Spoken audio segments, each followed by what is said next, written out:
All right. Bam, we're live.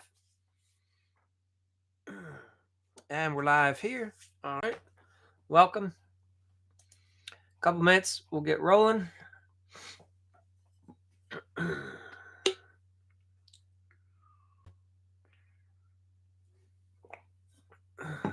If you're new, yeah, let me know where you're from.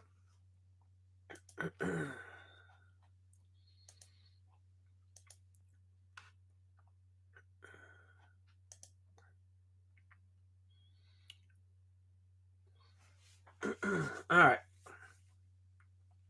So we're going to talk a little bit about AI.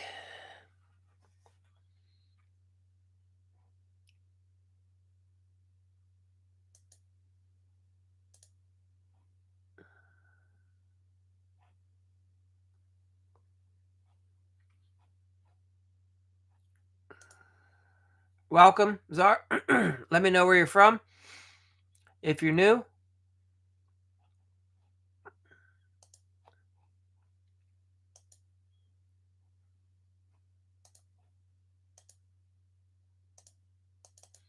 All right. Welcome. We're talking a little bit about AI. If you have any questions, let us know.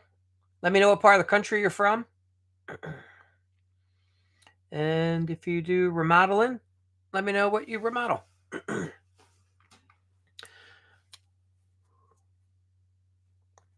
All right, let's get into it. So, you got a lot of language models out there. You have Grok, which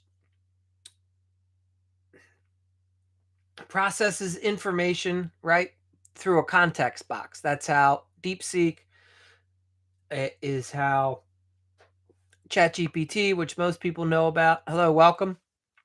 If you're new to the page, just let me know where you're from. So, the context box is where you type in your words, right? And so that's how most AI agents are functioning currently. Several of them now have the slot where you can push the microphone and you can talk to the AI agent directly. So, one of the things you have to understand is you can only put so many characters, words into the AI box, and they're all different. Some allow more than others. And they're measured in what's called tokens, small units of text. A token is typically roughly 4 characters, or about 75% of the average word. Okay, so that's how your things are measured. Exceeding the limit means that it's going to forget other things. Typically, how these AI agents work, if you type in a big message, it's only going to notice and remember the last part. It'll forget the first part if you exceed its limit. Okay, so that's why a lot of times you want to download and make your document into like a PDF and then upload it as an attachment, as opposed to just typing or talking forever into the AI agent that you're using. If you're new here, is that Jay Allen? You just jump in. Welcome. For those of you that, if you're new, it's your first time, Scott, whoever, let me know where you're from. So tonight we're just going to talk a little bit about AI and some of the different AI agents. Yeah, good to have you, Jay Allen. So I'll give you a little more detail than you probably care to know, but at least you'll understand how a lot of these AI agents work. And when I refer to AI agents, I'm talking about the most popular one is ChatGPT. You have Grok, you have DeepSeek, you have Perplexity, Claude, as some people call it. Yeah. So, well, hold on. So, Scott, let me ask you, so are you on the free plan or the paid plan? And so ChatGPT makes a lot of mistakes. ChatGPT will tell you it's created a document for you to download, and you can't always get it. So what you'll want to do, and that if this is your issue, you'll reprompt it, type back in, and you say to ChatGPT, I want you to put the answer in the chat. I don't want it as a PDF. And then you'll have to cut, copy, paste, and then go move it over into whatever document processor, like if you like to use Google or Docs or Microsoft Word. Is that what you're saying? Because you're asking it to create something for you. It's telling you it's created a PDF, but then you can't get it, right? I've had that happen. So um, just you can re-prompt it to tell it to put the response, the the document in the chat. Okay. Yeah, that'll help. Now, this isn't for all you guys that are, if you're new to ChatGPT, understand ChatGPT uses what's called hidden characters. So throughout your response that you get back from ChatGPT, ChatGPT works very well. Yeah, so I use a paid version, and I would agree with you, Mikey. It works better in paid.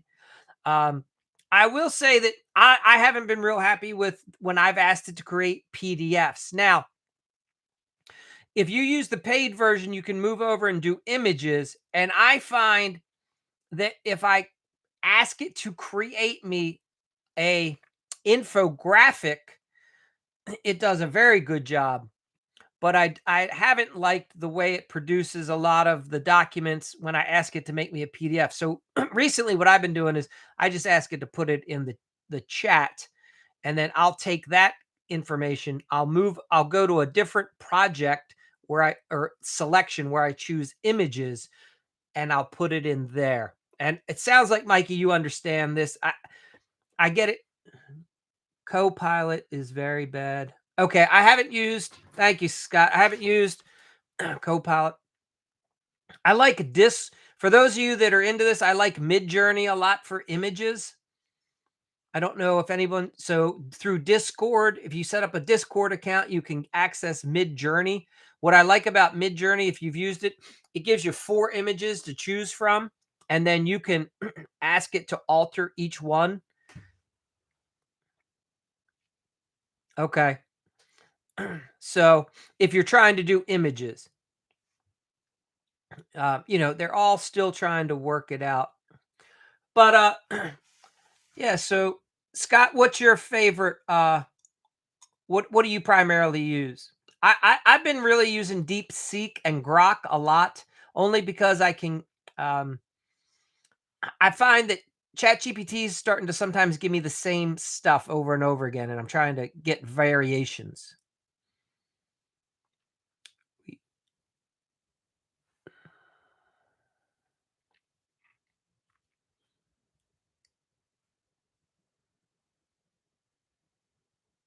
Okay. Yeah.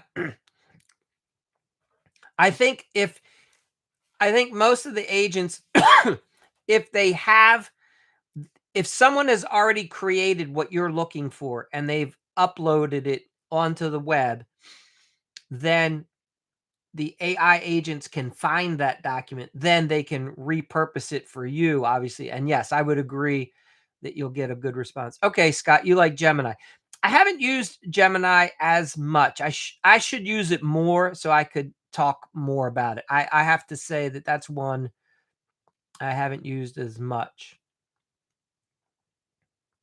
And Scott, what are you finding that you're using it for? So a good faith agreement, yeah, I think you can get spot on.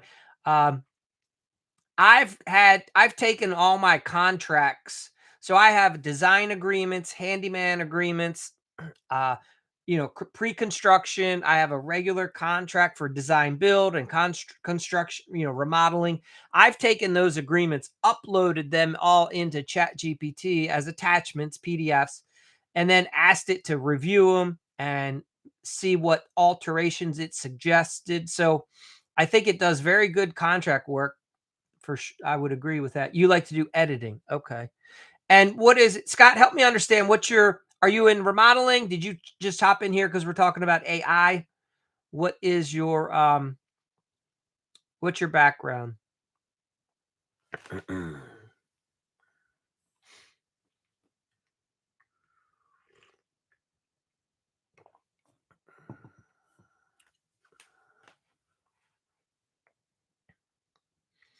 I just appeared. Scott, are you in do you do anything remodeling, construction related, or is I just popped up on your feed?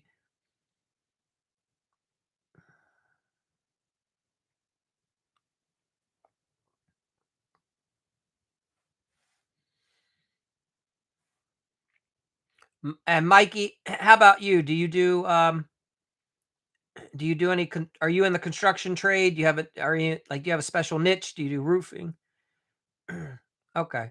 Very cool. All right. Well, just to give you some the context, Scott. So primarily my background is running a remodeling. Okay, Mike, you do remodel. So my background's remodeling as well. I liked years ago. I saw people renovating houses in Baltimore, and they were making a lot of money, and they weren't. And there was nothing special about these guys. I was young. I was in my 20s. I could not afford a single family house at the time for myself. That's what I wanted. And so I start watching some of these guys remodel houses and making really good money. So I decided to learn and how to get into the real estate world. How do you buy a house, renovate it, flip it?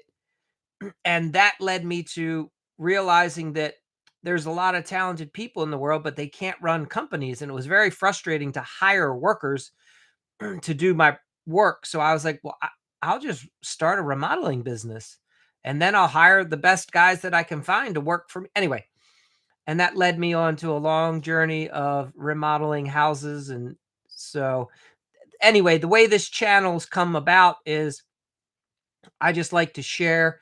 And I love the industry. I think it's amazing. It afforded me like some of the best experiences of my life, being able to start my own business. Uh, I couldn't afford things when I was younger, and the all of through hard work, effort, luck, mistakes, it's provided me with amazing, amazing life that I'm very thankful for. So anyway, where that comes to is I like to share and talk about the industry and try to help anyone else. I did not get a lot of help when I was trying. People told me you got to just be older and be in the business longer and get away from us. And so I thought, well, that kind of sucks. I'm not scared of competition. I would tell you to bring on the competition because at the end of the day, people hire personalities. You might a lot of my competition were better carpenters than me, but if the homeowner and I connected, I was getting the job, like because I had a better personality for whatever reason. And there were jobs where I would lose because I my personality didn't match with the other homeowner. So anyway, all right, and Mikey, help me understand where are you from? What part of the country?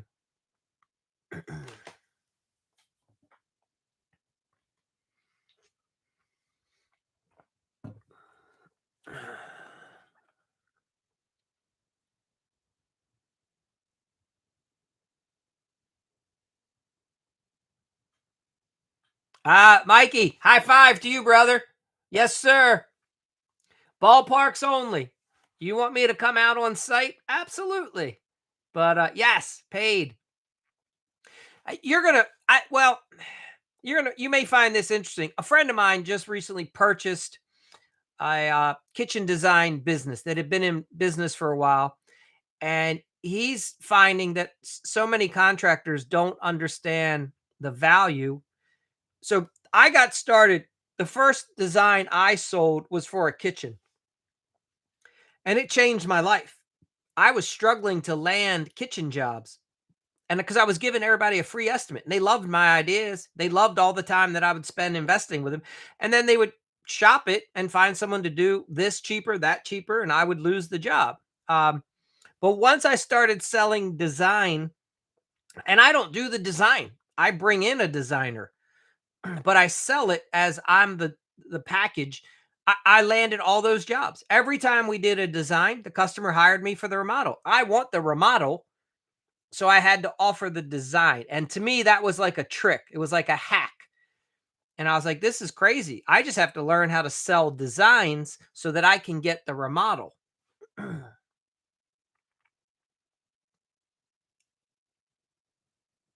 uh, so Scott, I have these. I built my office that I work out of, and I have a big light overhead, but what I do is I put these I got two spotlights. I'll show you.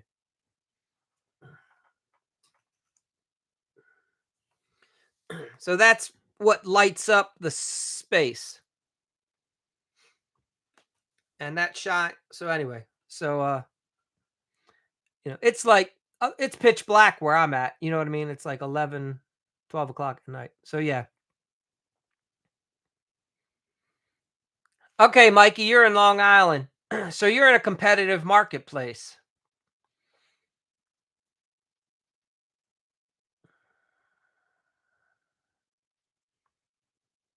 Yeah. Yeah, so I'm out so primarily I was working outs in Baltimore County and Maryland was my primary spot. I mean, we have just like I'm sure where you are, we've got some of the top if you go to I don't know if Remodeling Magazine still does this, but they used to do like the top 100 contractors in the country. And quite frequently, people all around me are in those awards, right? The highest revenue, fastest growing. Uh, we have because of the federal government outside of DC, the amount of workers that come here every 4 years, typically every 8 years, there's just so much money here. All of our taxpayer dollars you guys are all funding all these idiots that come in every couple years and renovate all these properties. Anyway, so it's a strong market for remodeling, very competitive. So, Mikey, what kind of what's your specialty? What's your niche inside of remodeling? Do you do everything, or do you do design build? Do you do kitchens, baths, roofing?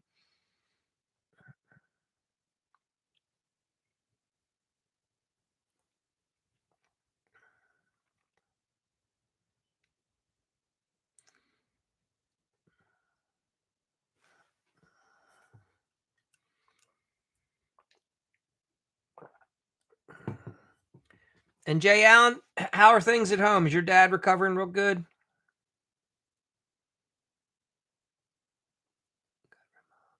Okay, gut remodel, typically dormers. All right, nice work. Okay.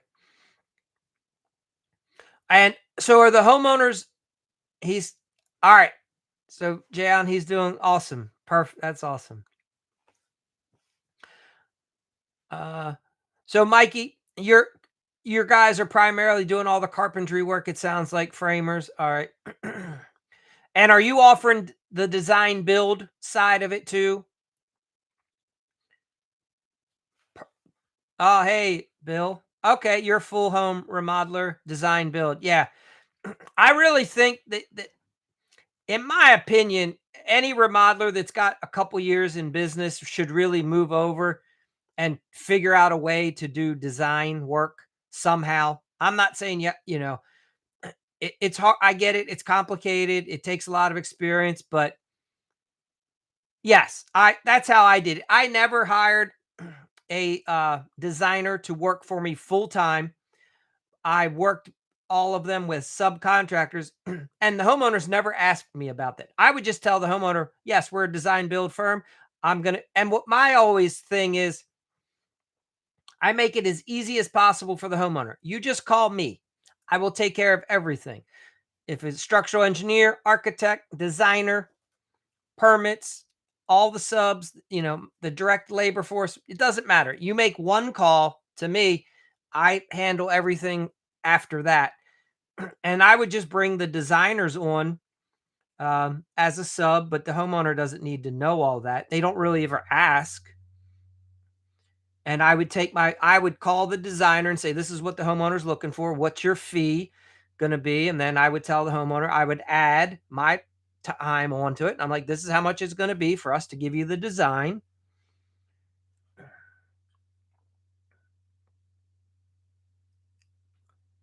All right, so Bill, you're 100% subcontractor base. Very good. Do you have anybody else helping you build it, like a family, or is it just you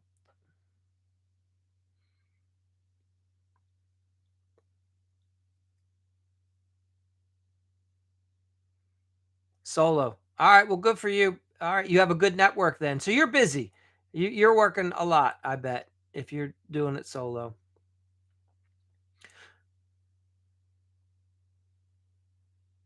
Okay, dedicated project manager. Yeah, insurance is a racket. Yeah, 100%. Yeah, Mikey, it's a joke. That's awesome, Bill. That's really awesome.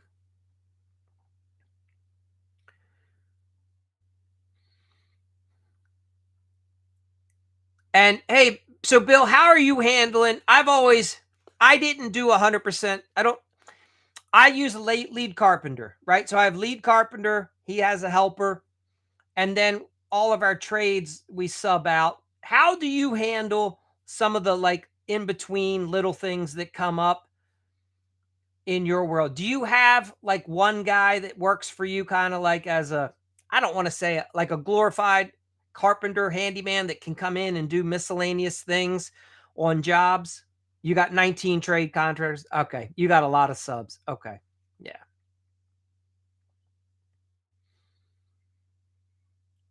Very good.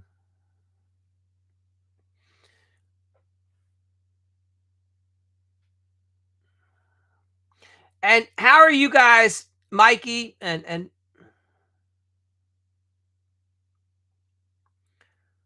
yeah, I can see what you're saying. Yeah.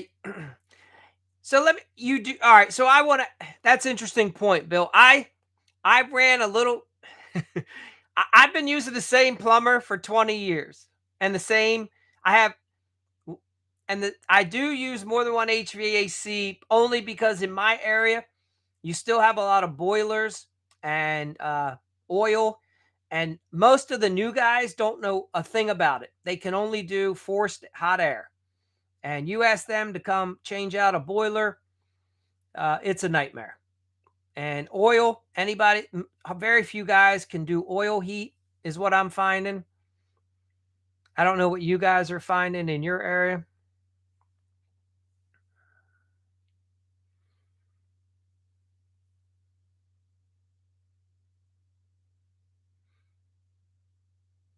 Ah, Southern California. So you're not even Okay. Well, you don't have to worry about a boiler. You wouldn't know what to do with a boiler. I got you. Exactly. What's a boiler? Great. Exactly.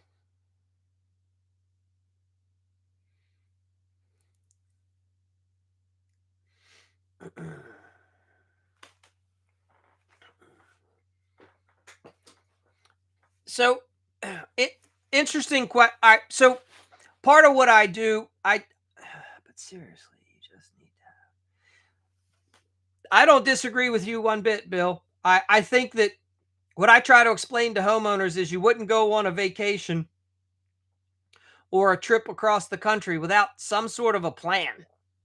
You'd at least try to, where are we starting? Where are we trying to get to? How do we think it's going to go in between? I'm not saying you have to map out every hour, but you have to come up with a little bit of a budget. And the amount of homeowners that once I explain that to them, then they go, "Oh yeah, it would make sense." Because the average homeowner doesn't realize, like in the commercial world, you don't build anything without plans. But for some reason, I am still shocked to this day at how many remodelers do not do plans, especially guys that are doing nice kitchens and baths. They're just flying by the seat of their pants. It baffles me. Yeah, prescription. Bill, I'm glad you found this channel. You got to come. Yes, absolutely. Prescription without diagnosis is malpractice. All right. So all right, Bill, that's an interesting point. So, would you disagree with this statement? A lot of times I have found you sell the design first, you build the relationship during the design, and then you sell the remodel after it's fully designed. Are you Is that how you're also doing? Are you putting it all together as one package up front and you're giving them a big number to say, "Hey, we're going to handle their customers." What I'm trying to say is if the customer hires you for the design, does that mean they've hired you for the build too? And I think that's what you're going to tell me.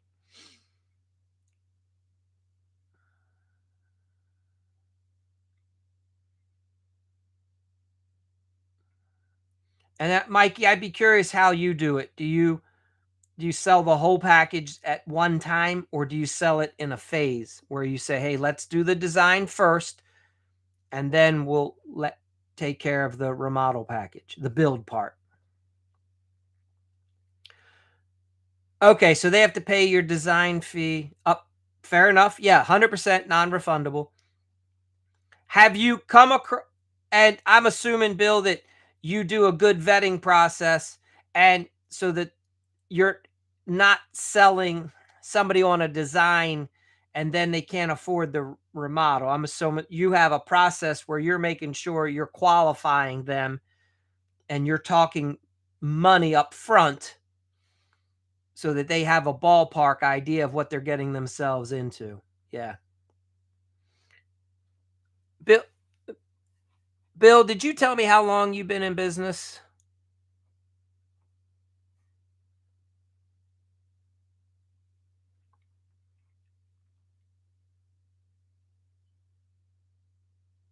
Yes, exactly. Yeah. Very, yeah, I think that's a good way to do it.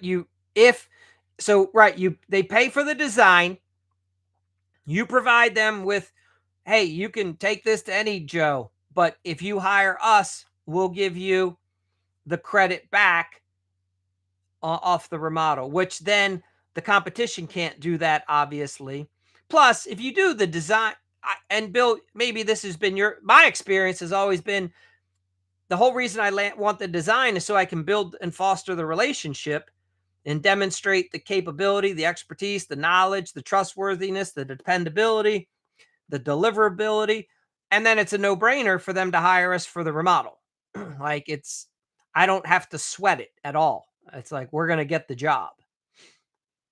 You're a third. Oh, damn. Okay, third generation, 2014. Oh, Okay, very good. Yeah. So this is old news for you. You could probably be teaching a bunch of people in here as well, Bill, with your experience.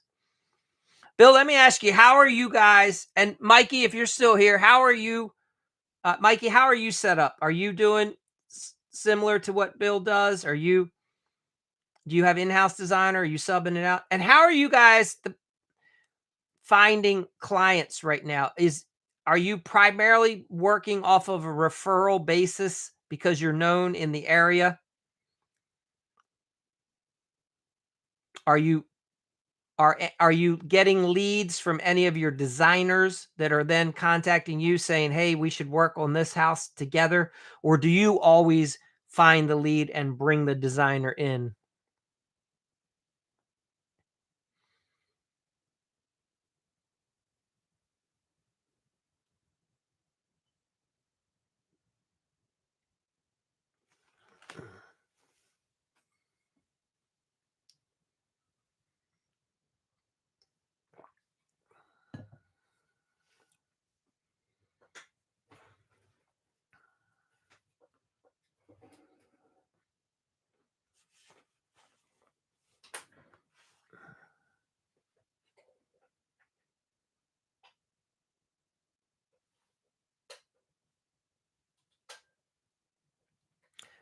Bill, that's awesome. 86% is high. That's awesome. Good for you. Yeah.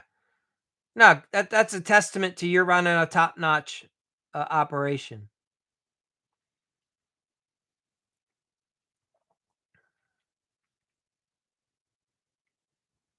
That's awesome. Okay. So you don't have to find much other work. The reason I ask, very blessed. Okay. You might, yeah, that's awesome. So, Bill, that comment about the mentor is, I would say I have the same sentiment. I did not get where I am because I figured it out on my own. I hired a mentor that he was out of Malibu, California, actually for a long time. He was a multi-generational builder as well. His dad, and then he had his own business, and then he got into helping others. And I saw him speak at a conference when I first got started, and I was like, I need a guy like that on my team because I didn't have a family member to go to, or no one in my family ran a construction business. I just decided one day this is what I'm going to do. Yeah, and the only reason I was able to get where I got was because I hired him. Like I kept bugging him. I kept calling this guy up and saying, "You got to take me under your wing." And come on, man. I want to go places. Like, don't make me struggle for so long on my but that's awesome. Yeah, Bill. I find so I'm glad that you had somebody guide you. It makes it so much easier, right? Once you get a solid foundation built underneath. Mikey, did we lose you?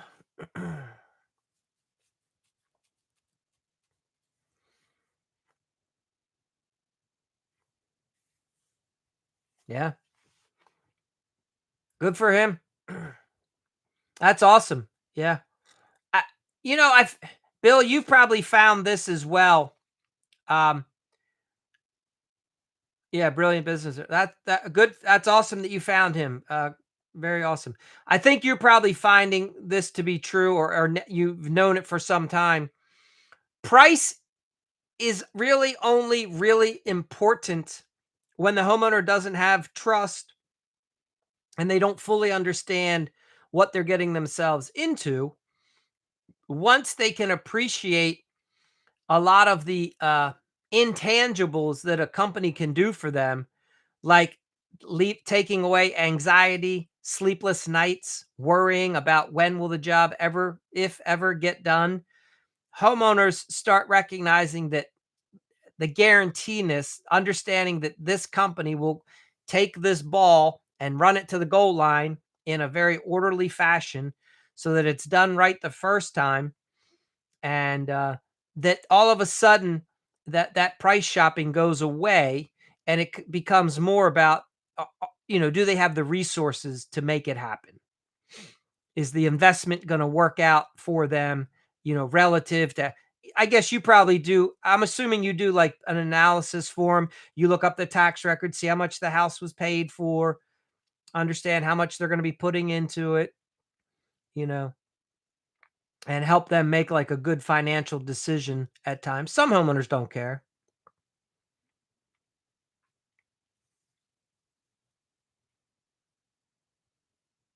Okay.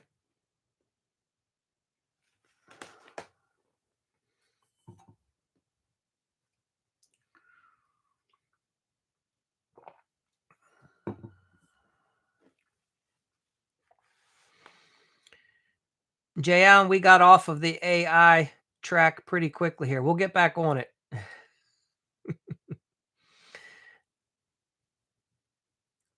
The guy from I'm pretty sure we lost the gentleman from New York. He's up a little late for New York.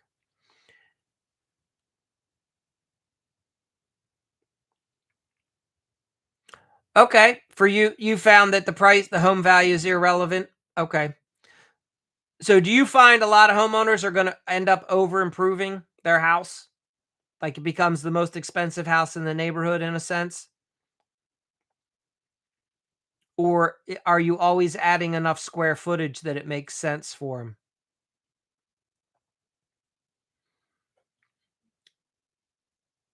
And I don't, obviously I don't know the San Diego market that you work in. It's all relative. Fair enough. Okay.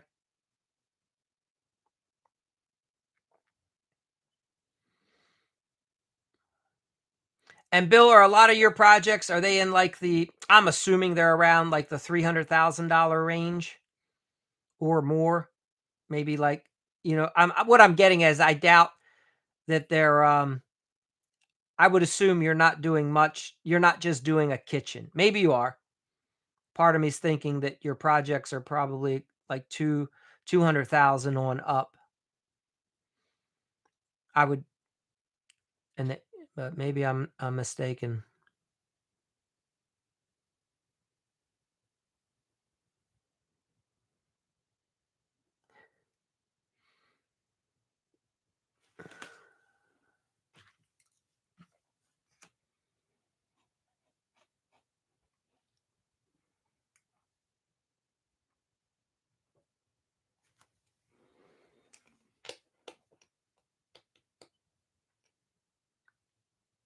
Yep, all good, Bill.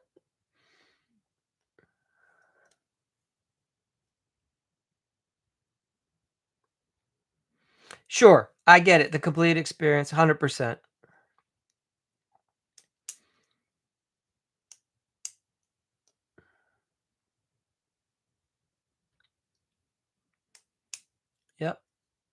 No, that's, yeah, that's the only otherwise, yeah, if you're focusing on price, it's a race to the bottom. No, no, I get you.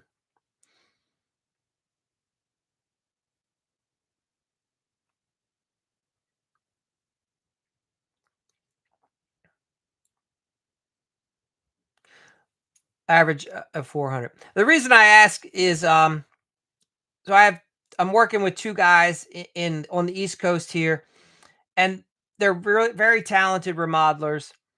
Um, for the last year, they've been working exclusively with a designer who brings the work to them. And most of their jobs are around the $300,000 range. Typically, it's maybe a small addition, it's a kitchen, a bath, a master bedroom suite, things like that, right? And for 2026, been encouraging them to branch out a little more and take the design process and bring it to them, meaning stop working with just this one designer, start marketing yourself as a design build and bring in more work that way. Yeah. So they've just never done it before. But to me, it's easy. But when you've never done it before, there's hesitation. So 100%. Yes. See, I come from that world where I feel like I'm the quarterback. I want to come in. I want to be running because if I'm going to be building it or managing the build, I want to make sure I have a hand in how it's being designed as well, the whole process.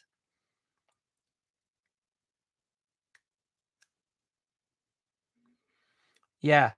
Now I agree with you, Bill. I think it's crazy.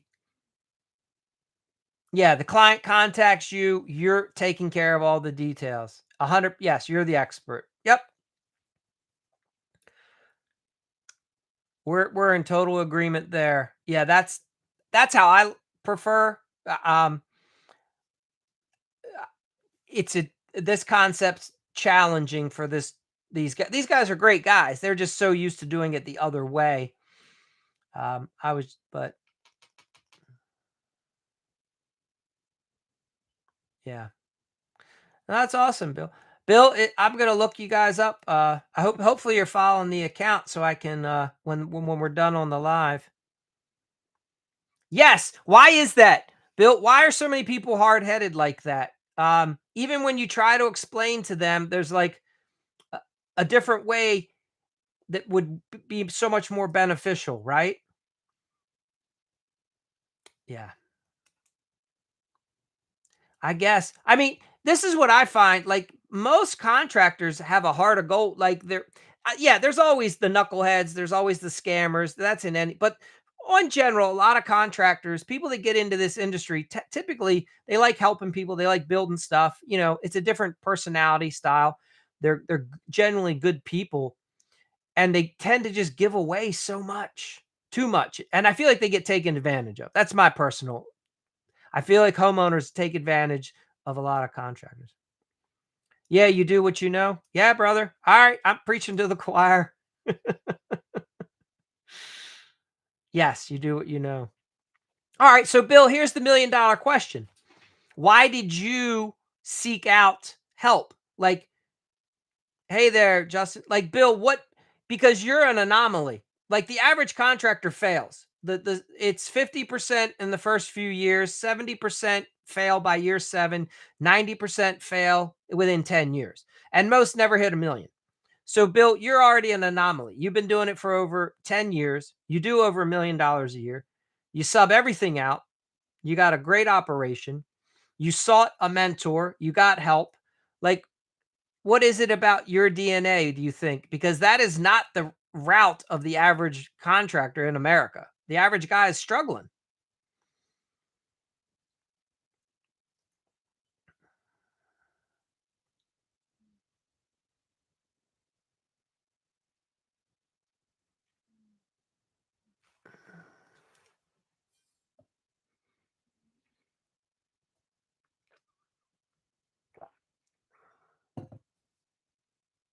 Wow.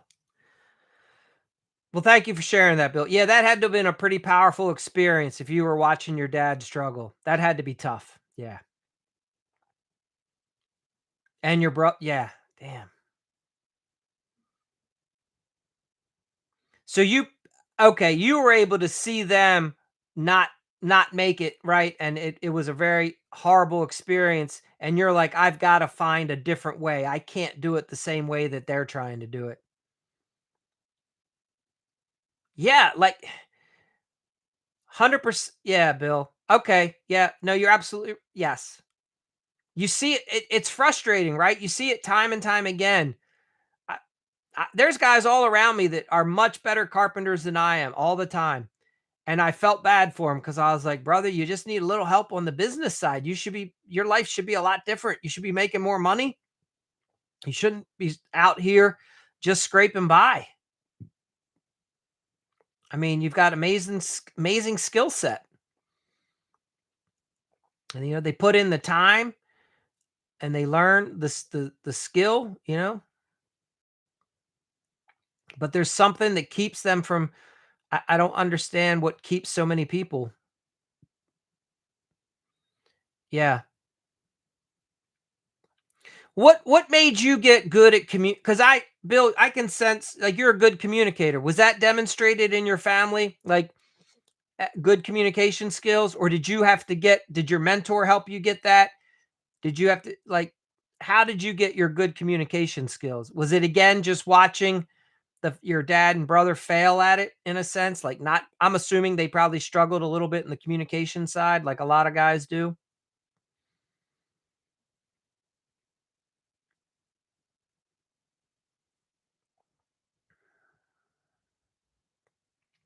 Goat, thank you for the ice cream cone.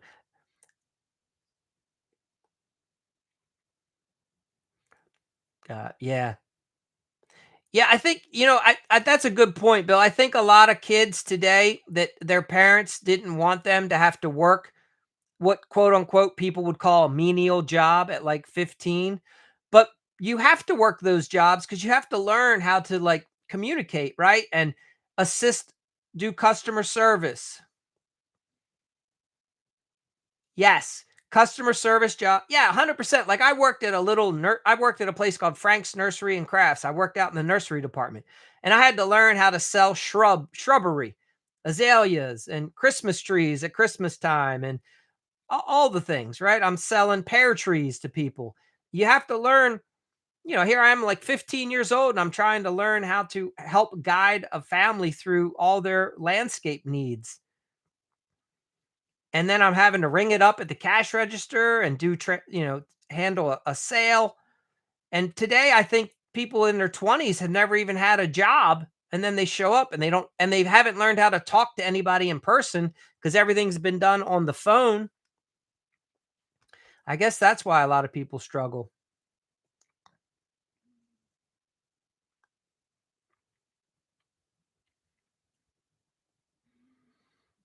Mm. Goat, you've been doing good lately. It's good to see you here. I know you're busy.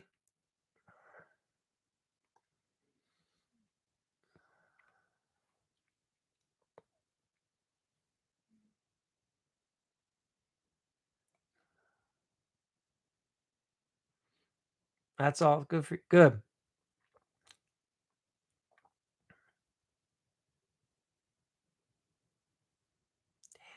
Really, 50 years old is the average.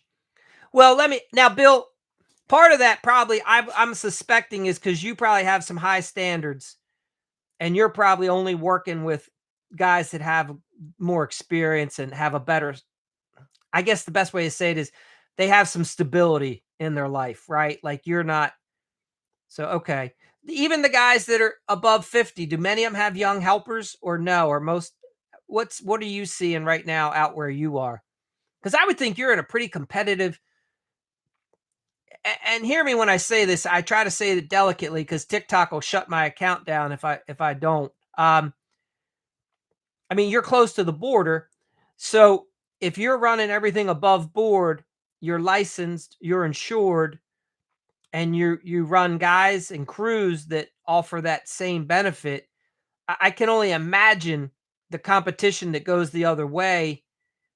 But I guess the homeowner that I'm sure you have your marketing dialed in and you have a referral base of homeowners that are only looking to work with licensed, insured, reputable businesses. So then I guess that negates the issue altogether.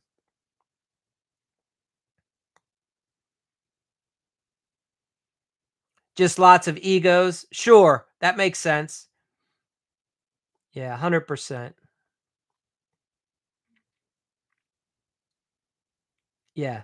Yeah, I get it. The guy has to have the biggest truck. Yep. And everybody's got the nicest lifted F-350 around me, and they all have the $10,000 worth of Milwaukee packouts, but they haven't invested like $1 into like selling the job. Always baffles me.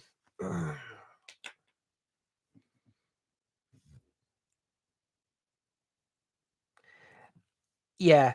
So Bill, like a lot of it for you is really it's your personality, right? You're going to win the job because of the way you communicate, the way you can understand the homeowner, the way you can ask the questions, you can connect with them.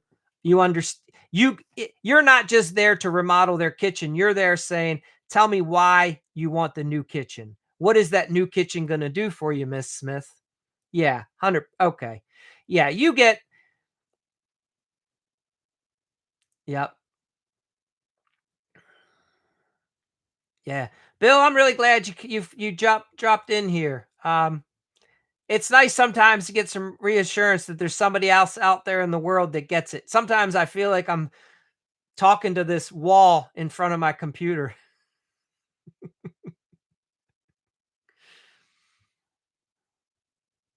Yeah.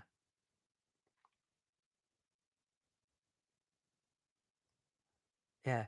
No, I mean, Bill, like, it's funny, like, all this is what's crazy. If you're brand new in construction and you go in this chat and you just look at and you follow the conversation, like Bill, the way we've been communicating, you're laying out like all the fundamentals, the very simple foundation that what a successful business gets built on in this space. It's like it's not rocket science. But it's complicated to put it into motion if you haven't had it modeled or demonstrated to you, you know?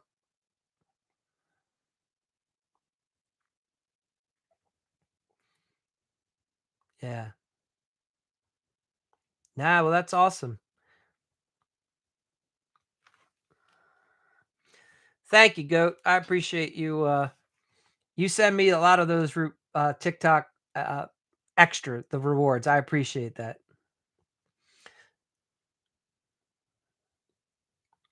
Yeah. No, yeah, they're very I appreciate that. Thank you.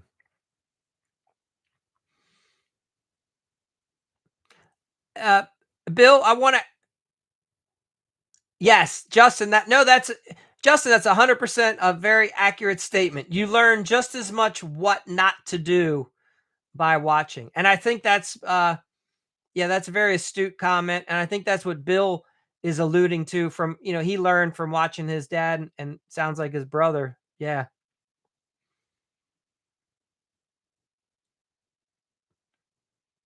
It's interesting. My father is a very my father's talented automotively. He can rebuild an engine, transmission, take a car apart, put it back together.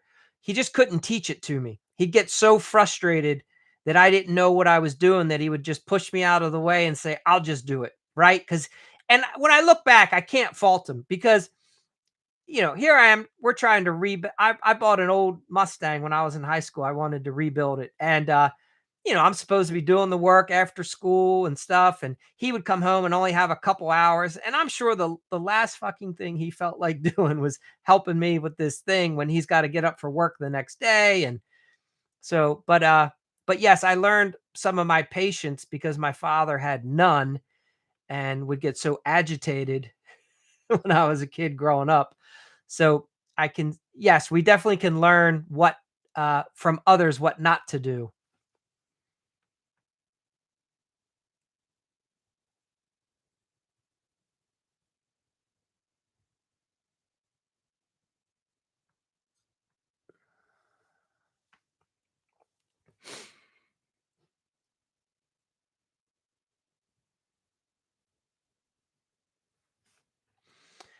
Yep.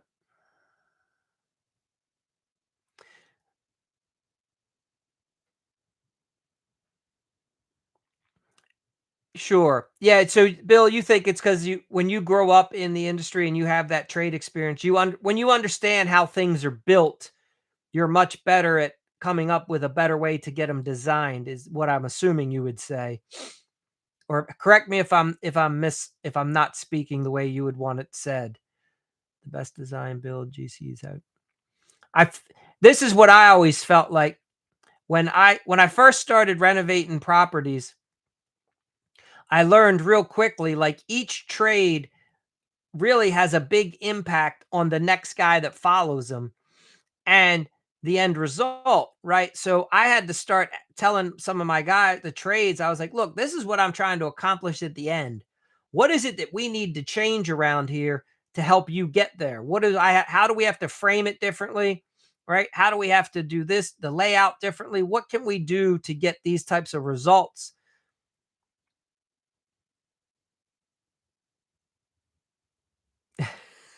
Right.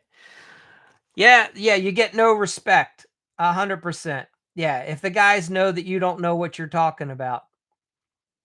Yeah. Yeah, you only can earn respect because you know what you're talking about.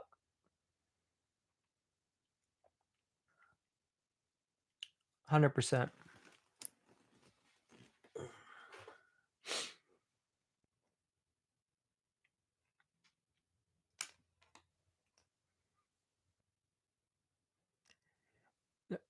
Jayon, the multilingual, yeah, if you're multilingual, I think that's a huge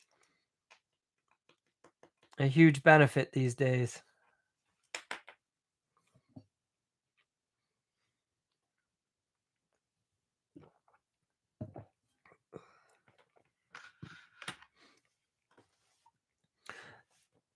Hey, Bill, let me ask you this question. And I look, I know it's a pain in the ass typing this stuff in here. I'm on the East Coast off the Chesapeake Bay, West Side, in Maryland. Yeah. Bill, let me does your website and your social media, does it help pre-sell you? Do you are you conscious about the way your content's laid out and what you post? It's not like you're bragging, and what I'm trying to say is, are you specifically gearing your content to help answer the questions that the homeowners typically have when they're trying to determine who to hire to do your work? Do you feel like that is why you get such a high referral rate? And where I'm going with this is obviously homeowners talk and they'll say, you should hire Bill. Bill did our project. He's awesome. Most likely, they're not calling you on that spot. They're going home, looking you up online, learning more about you, and then contacting you. Do you have a good social media that tells a story? Is it something that you've worked on consciously, or has it just happened organically? I'm assuming you've worked on it consciously. Yeah, coast to coast. Yep.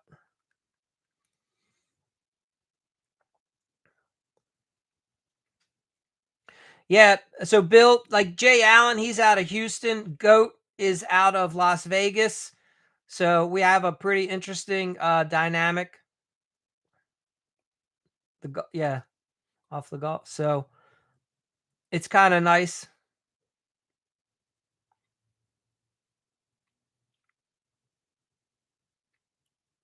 And then Bill, do you do your own content? Are you doing, or do you have a somebody doing it for you where you just give them the idea and they make the edits? You do your own? Awesome. Okay.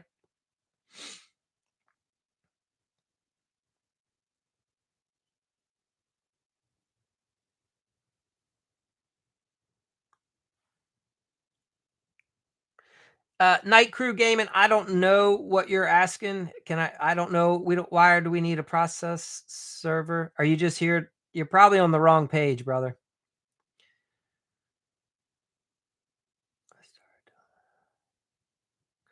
Okay, so you started on your own and then you have, yeah. Yeah, over time it becomes a lot, right? To keep posting consistently when you start recognizing that, wait a minute, if I just take some video clips, get some photos, send somebody my idea, there's somebody I could have knock this out pretty quickly and it'll look like, yeah. So I could totally understand why you wouldn't over time keep doing it. Okay. Yeah, yeah. What change? Tell me what changed your mindset.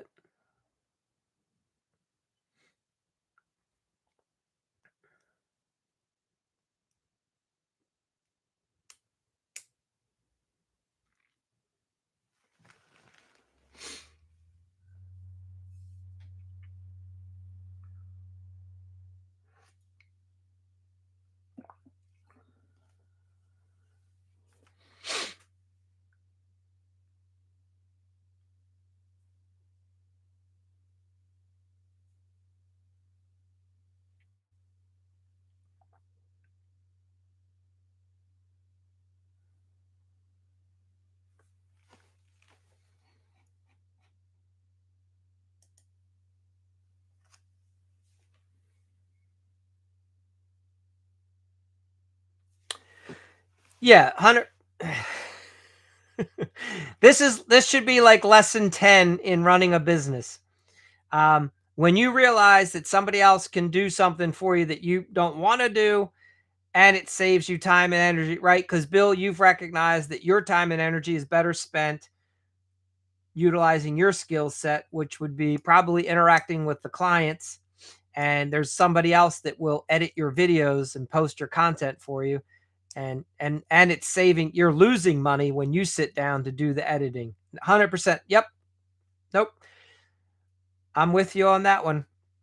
Yeah, it's like, it's funny in this space. I'll talk with a lot of guys that are struggling, and I'm like, why are you still getting the materials? Like, you know, like you shouldn't be the one running around buying the materials if you own the company. Yeah, you know.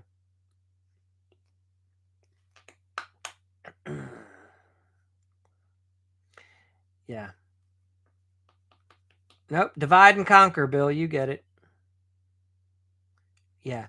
Well, like what I find amazing is I can't tell you how many guys. So in my area, our supply, if you set up an account with any of the supply houses, some of them don't even charge a fee. Some might charge just 35, $75. But where I'm going with it is it's more than just the delivery. They do the shopping.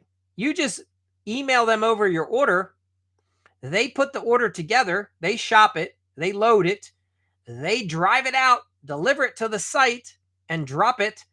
Like, you can't tell me anybody that's running a business is saving money by taking an hour off of a job, running to the store, getting the stuff, shopping, put it in the cart, go to the register, buy it, take it back out of the cart, put it in the truck, drive it back to the site, unload it again. Yes. Yes. So it's like, why are you not utilizing these other companies have all these resources at your fingertips? You know what? I think what it comes down to is it's just too hard to plan ahead for a lot of guys because all that requires, like, I would have to put in my material orders a day or two in advance. Like, and that's probably the biggest struggle. I guess a lot of guys are just running by the seat of their pants, last minute Larry's, right? And they don't have the time now to put the order in because they didn't even know they needed it till today. Whereas if you know ahead of time, have somebody else shop it and deliver it.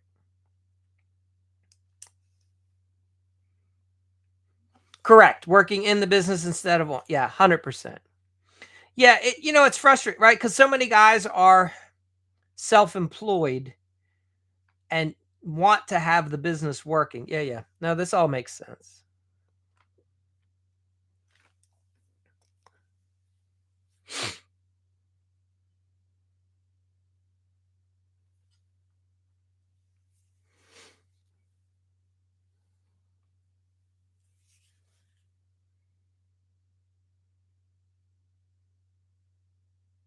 Yes. Yeah, and their job just changes location, and the boss is basically the homeowner that they're working for. Yeah, and they're trapped. Yep. Yep, 100%. Yeah, and then it gets to a point where you're so burnt out, you're so tired that you actually don't wanna sell more jobs because that only creates more work for you that you're already struggling to get done, and then it creates more problems because you don't have a system in place, a simple framework that you work off of. Yeah.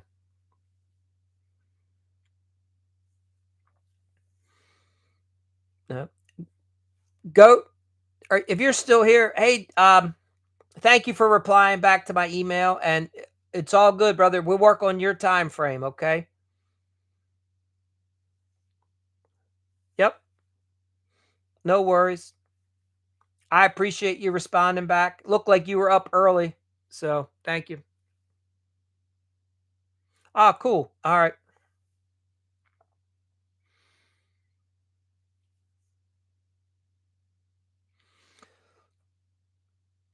So next, yeah, that's fine.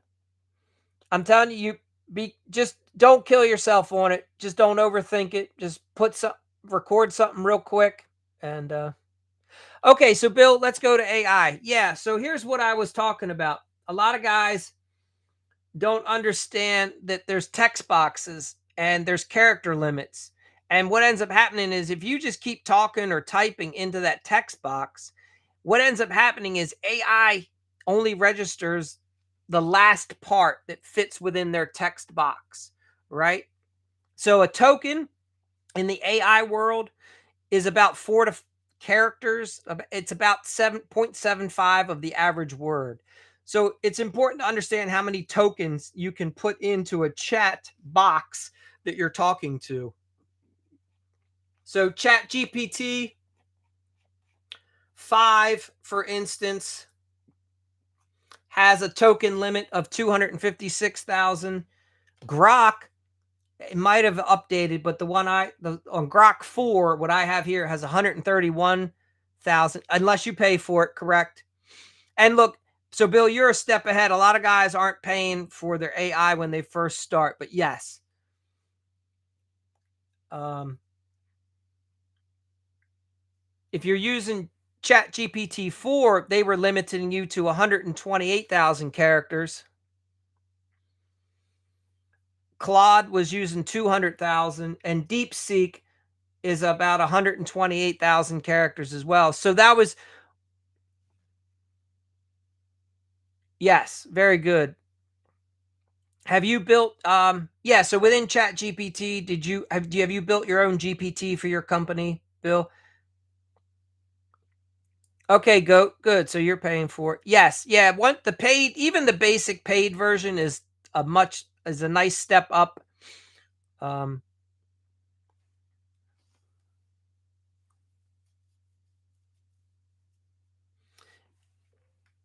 so one other thing I wanted to share with people too is I'll keep going here. So each of the AI agents has their niche or specialty, right? So like Grok is really good for real time integration and it does what they call a dynamic query. You can look that up. I'm not going to explain all that at the moment, but DeepSeek works really good with more complex tasks. Claude works really well with analyzing documents. And if you're trying to do any code based complex things, and then the Chat GPT, it's really good for inputs. And it also, Chat GPT works really good. You can upload images and ask it to iterate off of the image. And then obviously ChatGPT 5, that's the one they call it's an advanced reasoning. It does its process multiple ways and then tries to spit out the answer. It's dynamic. It's much different than the way the other ones reason and think. Um, so so where I'm going with this, and I got that one. So go. I'm not sure when you're asking about adding prompts. What I would say is sometimes if yeah, I I switch between 5 and 4.0. I sometimes find that 4.0 gives me more consistent results for some things. If I'm staying in a thread for a while and I want to really hammer down on a certain topic and get it very accurate and precise, and I keep asking it more questions to refine it and go back and say, no, no, this is what I'm trying to do here. Okay. Whereas I find ChatGPT 5 to kind of bounce around sometimes. And I'm like, whoa, whoa, whoa. We were just talking about it this way. Like, because I don't take the first answer. I will say, I don't know if you guys do. Whatever the first answer is, I will then rebut back and say, okay, I like this line here. I like what you're saying there. I don't want this. I'm looking it to be more this way. And I will try to get a refinement process out of it. Yeah, because sometimes, yes, sometimes it goes off. So it's like you have to have a conversation and you're trying to get more clarity. Um, and then sometimes that's where I end up just taking all of my thoughts. So,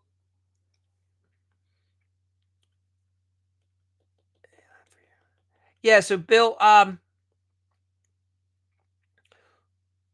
we're building some frameworks and workflows and triggers. I'm sure you're familiar with that, like on the back end, so that when one task starts, it automates the next one. So, like, for instance, if yeah, so imagine that a homeowner goes to your website and they're scrolling, and then you have, I don't know if you do what's called a lead magnet, but you would give the homeowner like a little document. They could get a PDF, like how to successfully hire a design build company in San Diego, right?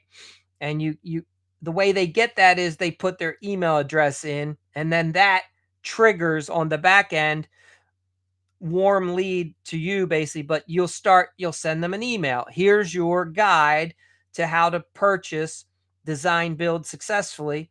And then the guide is written with all of your strengths as a business, so that if the homeowner's comparing, they go, well, naturally I should hire Bill because the guide is written agnostic. It doesn't say hire Bill's company, but the guide recommends all the things that your company does.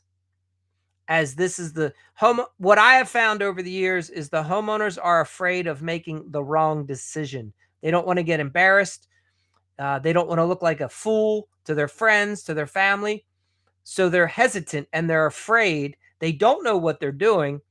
And if you can give them a guide to tell them how to be successful when purchasing design build or hiring a design build firm, that's something that they'll often want to read. And then that brings them into my ecosystem. And then I can start hitting some emails to them, possibly a text message. If you want to set that up, you can collect a phone number. And then I can see if I can get more engagement. Are they opening the emails?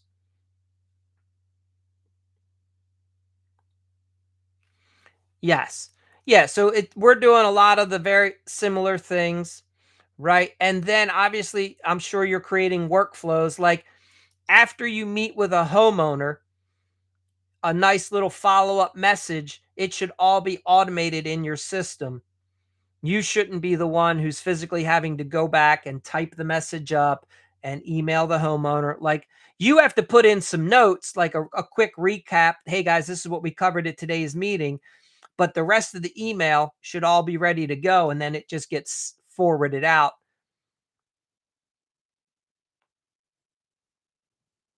Yes. The vetting process, 100%. Yes.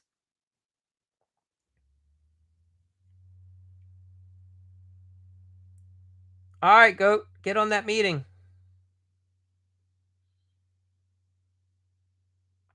Yeah, Jay, it really is on the back end.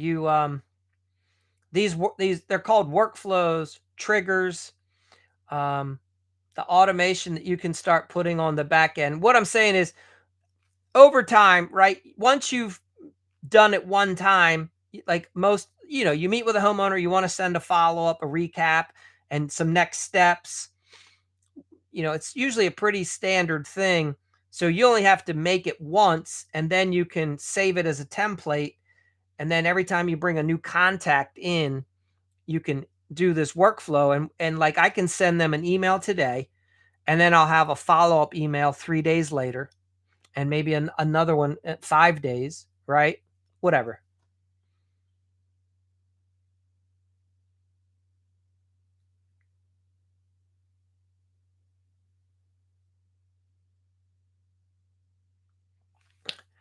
All right, so hold on. First meeting with clients.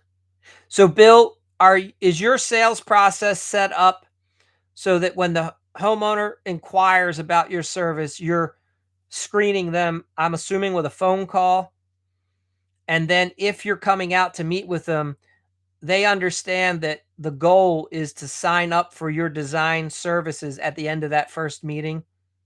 That's the pre-frame that your sale part of your sales process is you're letting them know, like, hey, when everything looks good, our goal at the end of this hour session, you'll be setting up with our design team. Yeah, and you're selling it on the first that first you're walking away the first appointment, the design sold. Is that what I'm hearing from you?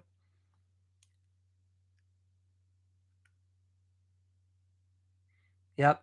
And you're able to that first meeting, the first face to face, you've done enough vetting through email, through the phone call, that when you meet with them, you're able to get them to sign, you're showing up with paperwork, whether it's on your iPad or whatever, and then you're walking away.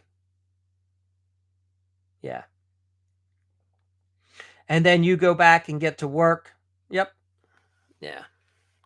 Yeah, that's what I think a lot of guys don't understand, that a lot of guys will be like, I can't sell it in one appointment. I was like, well, nobody really can sell it in one appointment. But if you can start doing pre selling through your website, through you can create a little video that you send out in an email. You have some literature, a guide. If you can get that over to the homeowner and you can verify that that email's been opened, that they've watched the video, or at least clicked on the video, then you have a much higher percentage. And then you verify with the homeowner before you come out, hey, I want to make sure you guys have had time to look over all of our documentation. Yeah. Correct. Yeah. We're not doing the free the free estimates. It's crazy the amount of contractors that are doing the free estimate. You don't have to talk to me. Get paid to estimate.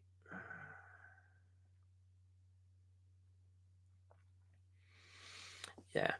Bill, are you doing anything different with your AI than what so we're working on the chat bots a little bit more. I want to we're getting to a point where we want to have the initial the way the phone gets answered initially would be an AI agent, but it's not there yet. Yelp has it as it. That's all right. Nice, Goat. That's good.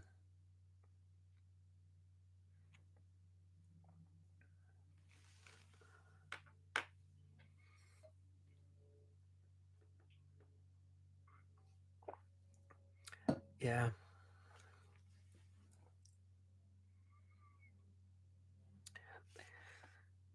It, so Goat, like, look, Goat, you're in your first couple months. You got to do what you got to do to build up a base. The goal is to get you away from free estimates, but hear me, when you're first starting, like, you're not even at 1 year yet. So you just got to make sure you're getting in front of people. Okay. Free estimate, whatever it takes. Ideally, you're going to talk to this person over the phone and weed them out. So you're not having, like, the only people you should be going to their house is because you've booked the job. That's what we're trying to get to.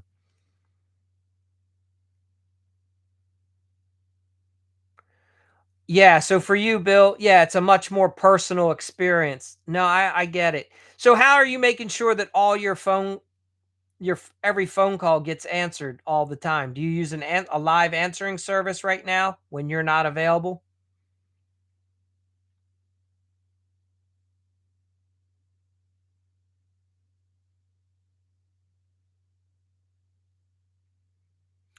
Yeah. Yeah, go like, it's perfect. You're doing yeah. And you'll see go as you get more calls, you get a little more traction, you'll be able to mainly just be booking appointments with the homeowner over the phone. Look, right now, you got to just keep making money. You got to keep getting clients and keep landing jobs, whatever it takes. But I would suggest the goal for you is you'll get away from any that word free. You'll eventually move away from that. You'll at least charge a measuring fee, an assessment fee, you know, maybe and it can be small to start, 35, 75 bucks, and then it's credited back when the homeowner hires you to do the work. Right now with a lot of your jobs being goat on the smaller end, you got to work with that. You're not when you start moving into the bigger jobs. Yeah, the diagnostic fee is a very smart way to go. Yeah. Yeah, so and goat, I don't know if you were in here. Bill's been doing this for over like 10, 11 years, right? His models design build. He's at a different he's playing a little bit of a different game. But you'll get there. You'll get wherever you want to go. You just got to build that foundation.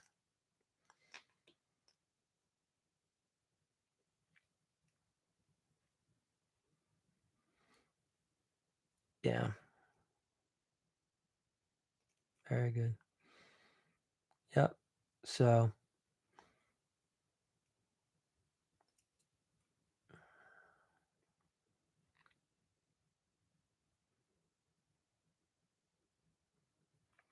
yep. Yeah, so Goat, do you mind if I share some of your background? I don't want to put it out if you like I know about your business. But do you mind if I share a little bit or you tell me, Goat, if you're comfortable with that? If I and All right. So Bill, to help understand, like, so Goat, he's in Las Vegas. He just started a handyman business, barely 6 months.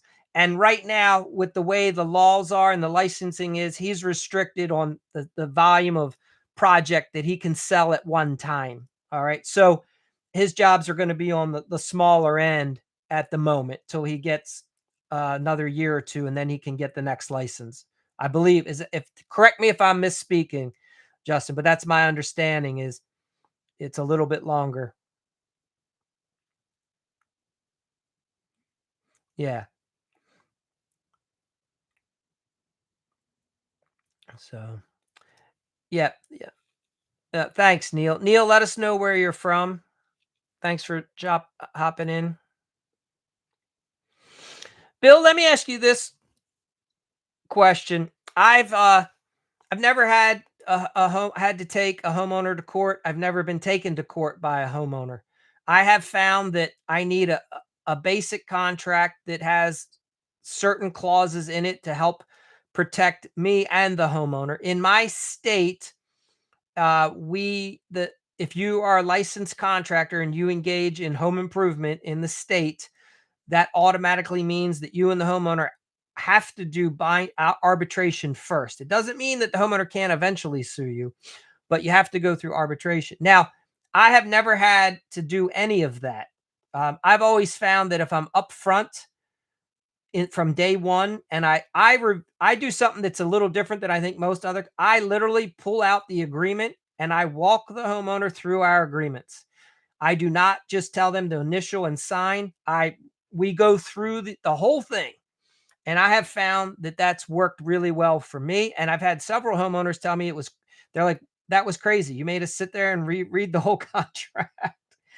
But so what's your experience with that? Let me see what you're saying here.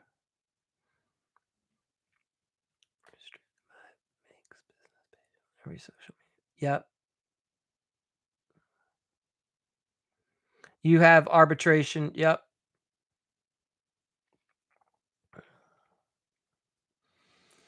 Yeah. So I find that I feel like there's a lot of misinformation on some of these Facebook groups and some of the guys that talk from a contractor basis, trying to tell contractors to put all these clauses in their contracts. And I was like, all these clauses aren't necessary if you have a good form of communication.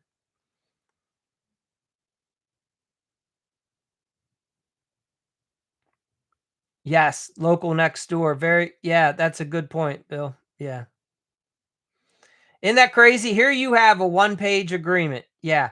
Because I'm assuming what you would say to me is, Mike, I have an upfront communication with the homeowner, and as long as I deliver on what I'm supposed to deliver and the homeowner delivers on what they're supposed to deliver, there's no reason why like in the state, technically in my state, I can work off of a handshake.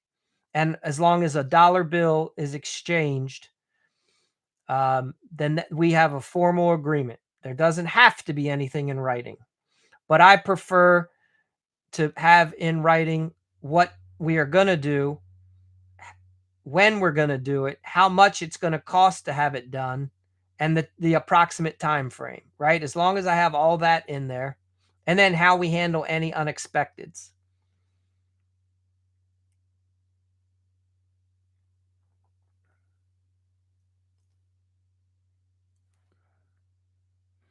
All right.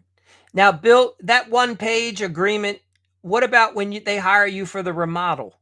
Is your remodeling the construction contract one page? I'm assuming I can totally see your design agreement being one page.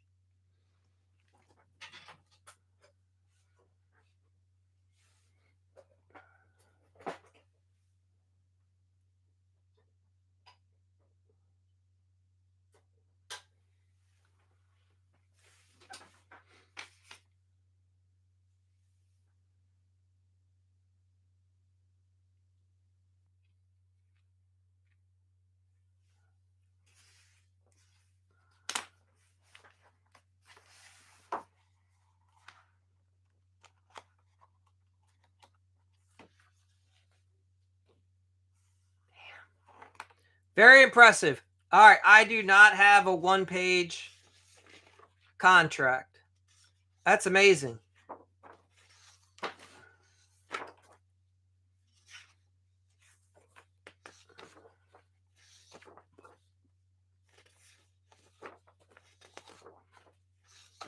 Do you guys have the 3-day right to refuse, right to rescind that you have to have the homeowner sign in your state? Like they can cancel the contract within 3 days?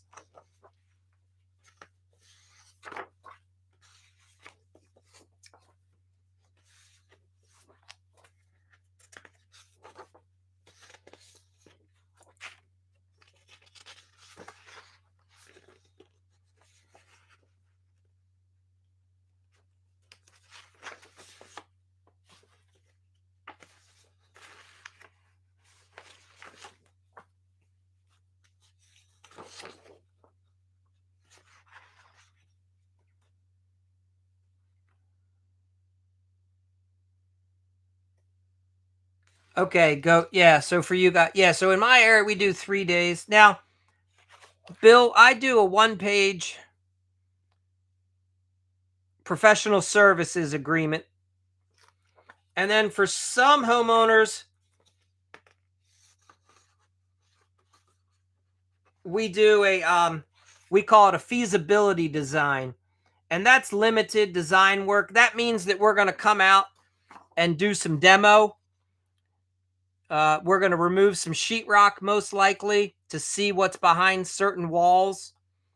So we have them sign a separate page for what we call a feasibility work. Again, it's just demo. Like we're coming in and we want to see what's behind a couple walls to help them understand a few things.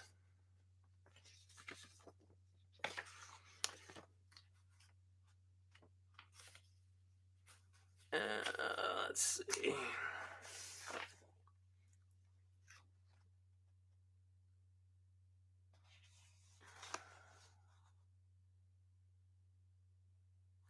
Yeah, go. So now, Bill, this is Bill. What Bill does is interesting. Yeah, I agree. I will not work off of a handshake. It has to be in writing, because I find that people's memory fades, and they don't remember 6 months ago what we like. And A lot, especially if the homeowner's talking to more than one contractor. Yeah, change orders. So my remodeling agreement, I don't know how you do yours on one page. So mine's 4 pages.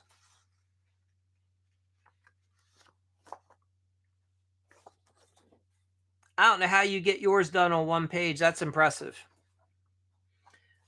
And part of it, yeah, we have a change order policy.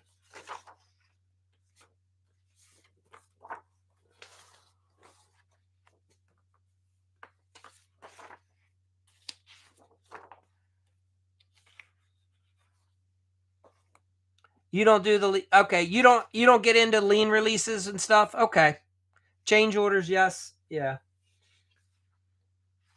yeah. We get into this. I'll use that as part of my presentation. How we'll do the lien releases, so that because we've had a lot of sure. But let me ask you. I mean, we have a in my state, we've had a lot of lawsuits against contractors that never paid for the materials. So then the vendor, like ABC Supply, ends up having to sue the homeowner. And so I found as part of the sales process, whatever. I'm not saying it's right or wrong. I'm just saying I found that offering the lien as part of a process worked good for me for my sales process.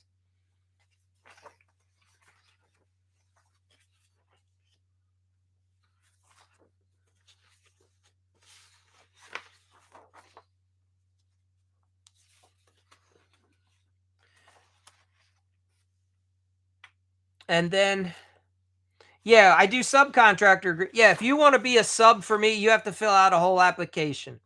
And I found that that's what weeds out. I already know who's going to be a good subcontractor or not if they can get through the application process.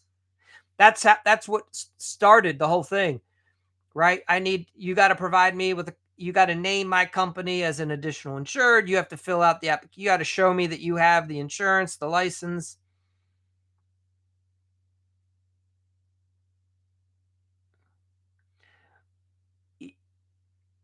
So, but I'm sure change orders pretty. But I have a process for how I have to explain. I charge for a change order, right? Like if the homeowner's it's got to be paid 100% in upfront. The change order is an addition to the contract. It's not. I mean, it's a separate thing, right? We're not. So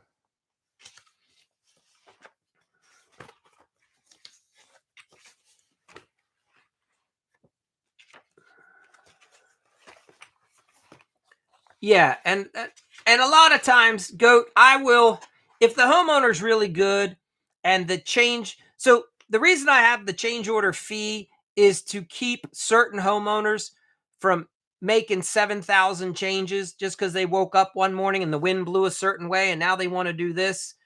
It doesn't happen a lot, but you can credit that. I don't always have to charge the fee, but they have to pay obviously for the change order.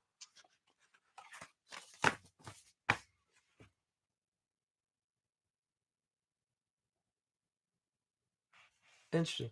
Yeah, maybe one day down the road, Bill, if we talk again. I'd be curious. I'm definitely.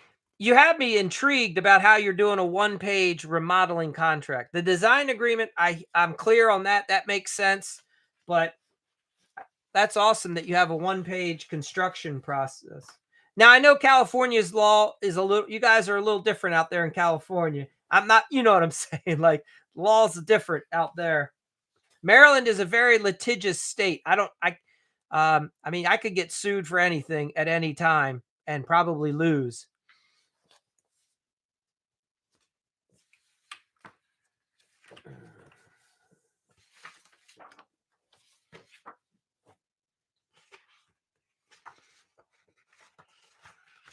But yeah, we do a whole trade subcontractor agreement packet that they have to fill out before they can ever work for you or for me. So I agree with you on that too. That makes a big difference.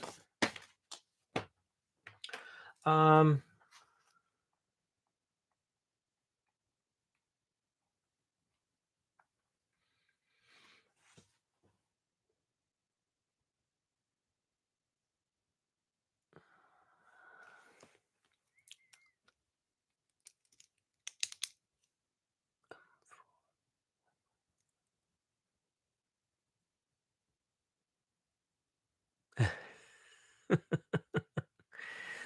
Yeah, I mean, it's only a couple hour drive, right, to get into Las Vegas.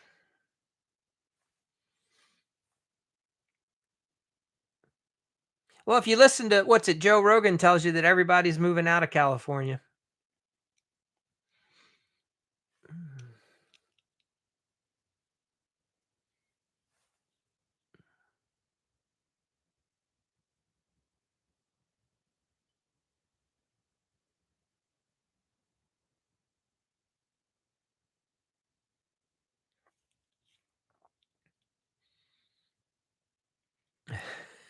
Get my lottos. That's awesome.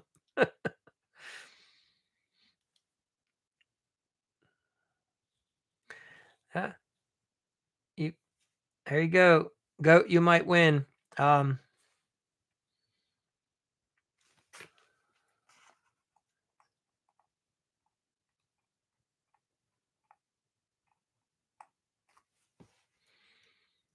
no scratchers. Interesting. Yeah, Maryland's got a real bad lottery problem.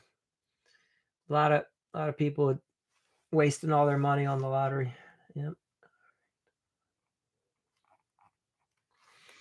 So,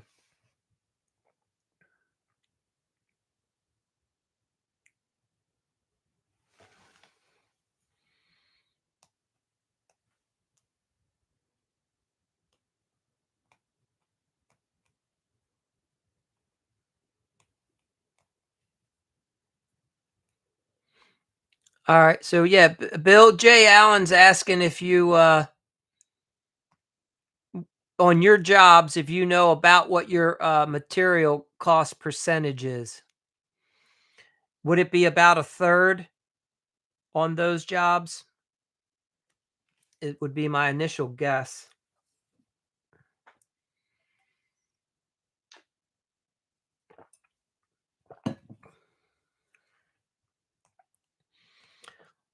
Yep. Yeah. So Jay, I'm not sure what Bill's market is. If he wants to share, he can. Obviously, I would tell you that what we find typically in remodeling on most projects, it's more like a third. Yeah, most of the time, my material costs were one third. So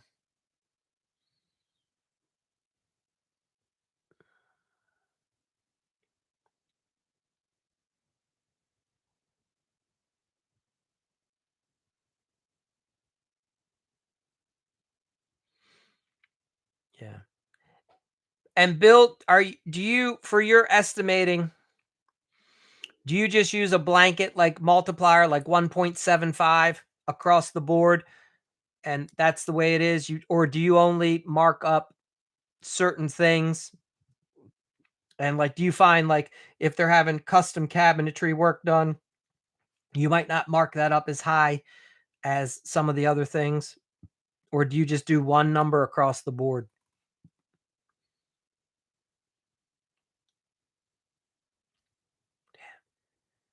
So you're handling every single selection is what I'm hearing. Okay, so you're doing yeah. So in my area, I look, I can't say one's right or wrong. I just found that and it's probably just my own beliefs, if nothing else. I'm not saying I have any scientific data. I started getting some variables in my markup. Now, labor, I would always mark that up standard across the board, but certain, if it was a very high end purchase of cabinetry or a high end appliance package, I might adjust the markup down a little bit on those. So, and Bill, do you have an online selection sheet process where you're putting in every single selection and the homeowners, and then you're then ordering all these things, I'm assuming. Like, I mean, you're getting every towel bar and robe hook and every cabinet pull and knob.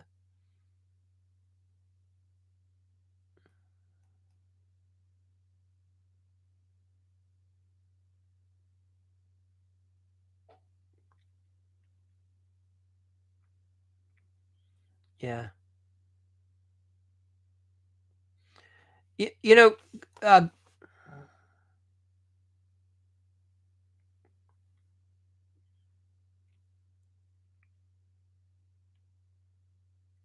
okay, so your designer is handling getting all the selections for you.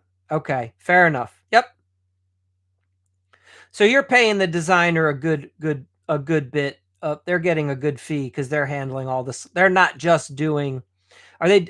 Are you providing mood boards? I mean, do you get into that stuff too? I'm assuming with some clients. And so go under the material markups are definitely going to vary for area and for job. And sometimes it's what the market will bear and what you're comfortable selling. You'll be shocked. You sometimes can sell certain projects for way more, you know.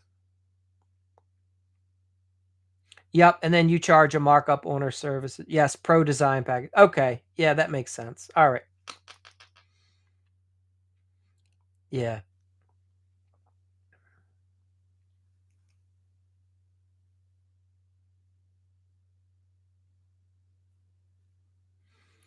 Yeah. Go you and Jay Allen probably could talk a little bit about because you two offer similar service, and I think you guys could work, talk, and share your markups and get like some ideas back and forth. Yeah.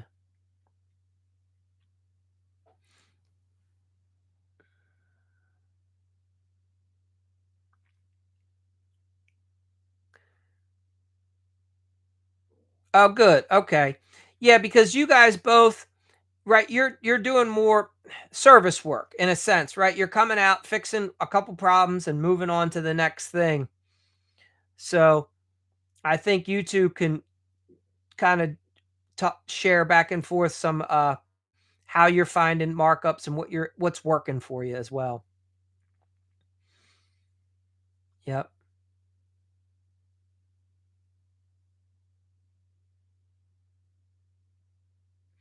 Yeah, Jay Allen's got he's got a strong team. He's got a good helper. He's,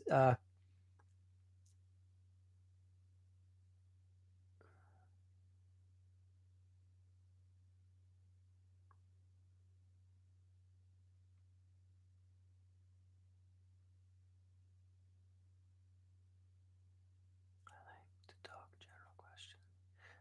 Yeah, when I bid that. Nope, Jay Allen, Jan, I don't yeah, you know what you're doing, man. You're doing you're crushing it. So, you're into you know plumbing inside and out. So,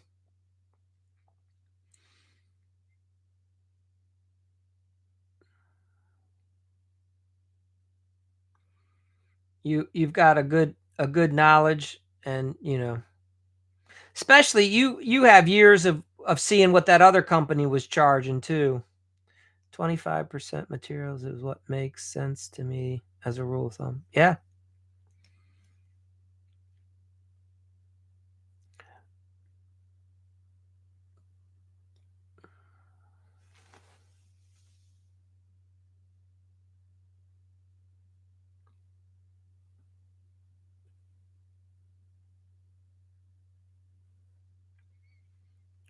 A couple of y'all's I don't know why TikTok was filtering some of y'all's comments.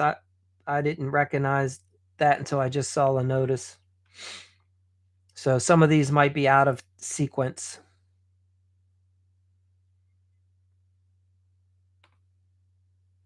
Yeah.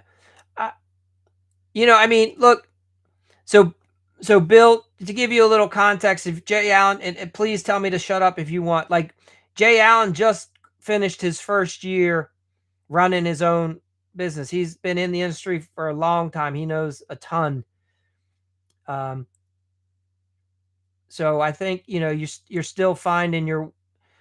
I think Jay Allen. I think you're still going to find what the market will bear for your service, your reputation.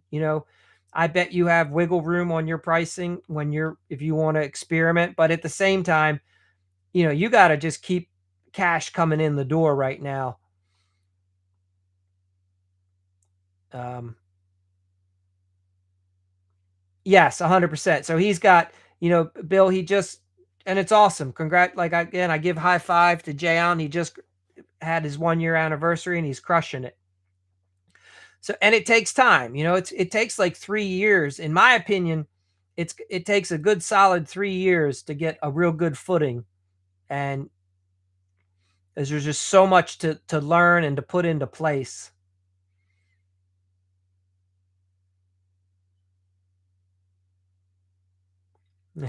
There you go, goat.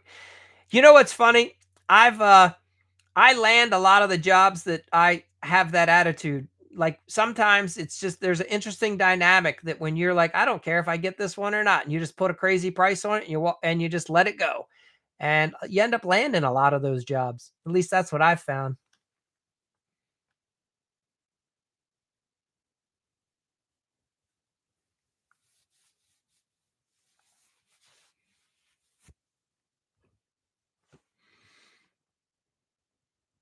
Yeah, 100%. You gotta exactly. You know the market, and you're gonna know your clientele, and you Jay out, and you handle. You're right on the pulse of it with you and your partner. You guys know what's happening. So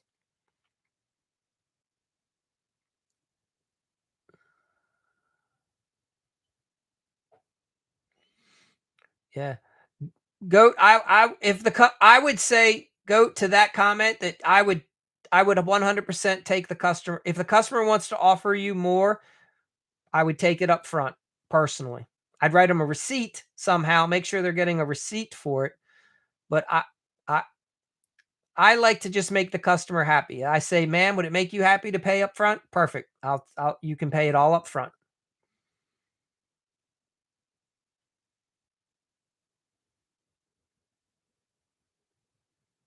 Okay. Yeah, so you don't want to be yeah, you don't want to be taking advantage of people either.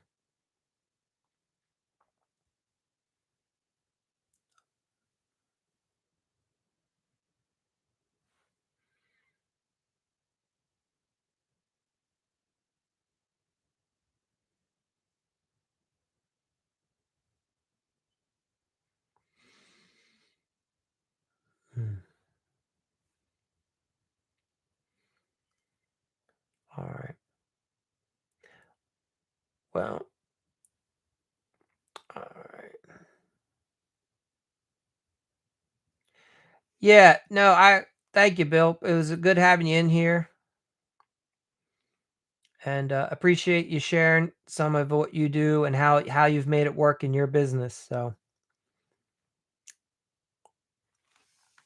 nice to meet you, and thanks for being in there. Jay Allen, you get some sleep and get on the and goat you too. Any other questions? What do we have here? Yeah. I think things are starting to pick up a little bit. I think doing these the lives we're starting to see a few more people pop in at times, and we get a little it's nice to see what people are doing across the country. I'll be going so for Turkey Day, my girlfriend, we go up to her family in Pens I'll be traveling. I'll be out of town for several days. We go up outside of uh we're going to Pennsylvania there, goat, outside of Philly. On the like east outside. It's not in the city, but on the east of Philly. How about you? So I'll get to see her family. My girlfriend has a twin sister, so we'll get to see her. Um, Yin's, yeah, what Yin's doing? You know it.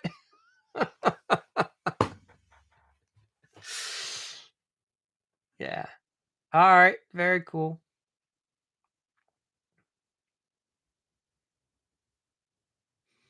Yeah. Jay Allen, I'm assuming you'll have a nice holiday down there with your better half and the father. So awesome. All right.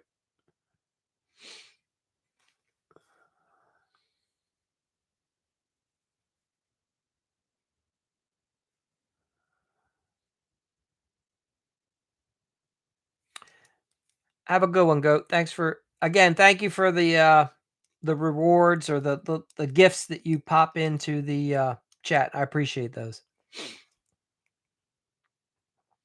So, and everybody that like Jayon, thank you for the hearts and everything as well. I appreciate all that. All right. Well, if anybody has anything else they want to, any questions, anything you want to chat about, otherwise we'll wrap up tonight and we'll see how it goes. And no guarantees for tomorrow. Jayon, I told you we're going out, and my girlfriend and I are celebrating the fact that I got through the 100 days of doing that AI challenge. So I don't know if I'll do one tomorrow or not because we have dinner reservations. So we'll see how it goes. And maybe I might try one earlier in the day. I don't know. I'm going to see how my day goes. All right. Appreciate you guys hopping on, and we'll catch you on the next one. LV Cooking, welcome. If you're a remodeler, come on back. We'll have another one where you can chime in, but this one, we're ending this one for tonight. You guys have a good one. Take care.